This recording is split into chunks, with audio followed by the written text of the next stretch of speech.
here's what I saw. It was, Evan is super anxious. Cool, he's allowed to be anxious. But we all know he's the root of the anxiousness. You feeding off of his anxiousness doesn't work for you. Don't come down to your man's game. Even like on a physical standpoint, you can hear me, right, Christian? Yeah.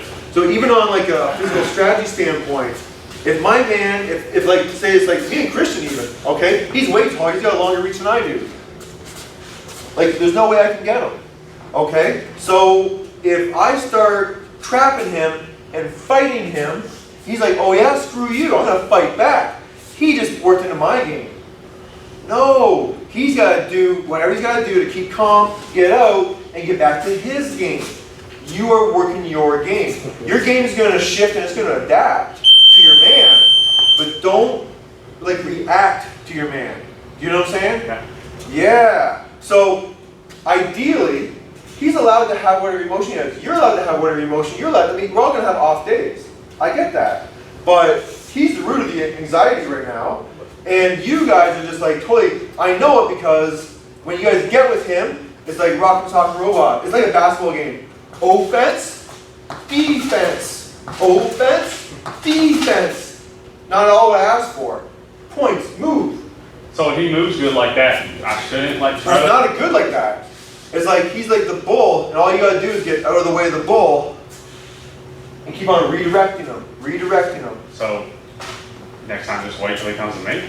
Yeah, so you could. I mean, so if he's that anxious, then like catch it, and slip low instead. So this is where you gotta practice your slips, because instead of slipping back and low like this, where he's gonna run you over, you gotta stuff it where you like slip and come into it and come around it. See, I'm talking about when I'm on O though, because he moves really good. That's what I'm saying. Should I not?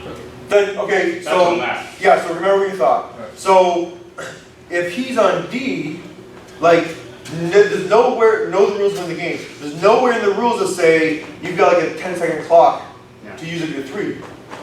The way we played, I mean, like there's probably 5-10 seconds that neither of us were throwing. Yeah. You know, because I'm not gonna fall into his game. Okay. Make sense? Yeah, and that's what I was trying to do. Like I would pause for a little bit, we can move. Yeah. Just because he moves really good, like I had to say Sure. it, so.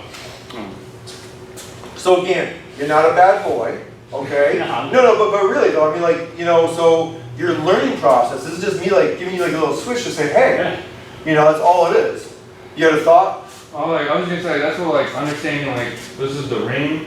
Yeah, I'm so like like that. well, there was like out here like we ended up over there like on the like concrete at one point like this is like the area. Yeah. And like whenever like we're like moving like this like that's where it's like becomes like a teammate type you know behavior where like we can't fucking chase people over there so like it affects everybody if we're running all over the place. Because the same thing, so this space here, like it's just a square and a floor. But, come here for a minute. But so, the game is, and I know you guys have heard this, but I haven't stressed it enough because I want you guys to learn your skills before you learn strategies, okay? But the game is to keep one foot inside the square at all times. Eventually, we're going to play it where if you get pushed out, because I pressured you too much, you didn't hold your ground, you get 10 push-ups. Second time, 20 push-ups. Third time, 30 push-ups. Okay? But right now, even me as the offender, it doesn't help to push you out of the ring like that aggressively. And this is why. Because go ahead and put one foot in. Because actually step back so you're just barely inside the ring. Yeah, right. No, come on in. Yeah, right there. Okay, good. So he's in the ring, but let's imagine that there's ropes. So he's on the ropes now. He's like laid up right on the ropes. Just imagine you're laid up right on the ropes. Okay, he's laid up on the ropes. Okay, like it still serves me to keep my distance, even on a short shot. Keep my distance. If I barrel through him, now we both got nothing because he's on the ropes. He's got nowhere else to go. I have to slide back again. You know what I'm saying? Like I got to work my range. So that's where like me being the bull and knocking people out of the ring, it doesn't serve me either. Because when we get a ring, you're not going to knock people out. You're going to just stuff yourself. Does that make sense? Yes. Makes sense. Yes. Yeah, that makes sense, right?